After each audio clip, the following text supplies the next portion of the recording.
تاسو ډیره مننه چې تاسو دلته رالې دا لنډ تنګ وخت خراب کړ لکه داسې کار دی چې زه کوم دا وچ مال راولم د قربانۍ نو دا لکه په نورو مثبت پسې دا غټ دي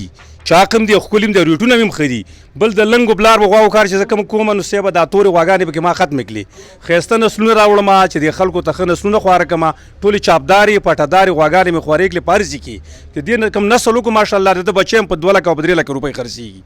بل زما داسې کار دی چې زه خپل ریکارډ نه خرابوم خلک غواګانې راولي خو زه خو ګجر یم زه پرې پوهېږم چې کومه غوا ښه ده او کومه قیادره خو دا خلکو سترګې تورې کې زه لوار یم غوا هم راولي او وچ مال هم راولي خو لکه پېږي زما په شان لکه نه پېږي او اوس د وچ مال کوم مګډان چې مې راوستي دي او کوم وچ مال دی نو قیمتونه هم ښه دي او مال هم ښه دی یاره صاحبه ماله خو ډېر د میدان نه راځي د دغه نه راځي سوات نه راځي ډېر زیات د پېښور نه راځي د اسلام آباد نه راځي دې ځایونو ته زما مال لکه ډېر ځي بس په ټیک ټاک باندې چې ټیک ټاک ته وښه بس زما زوی ښه اوس ته غوا ورکړي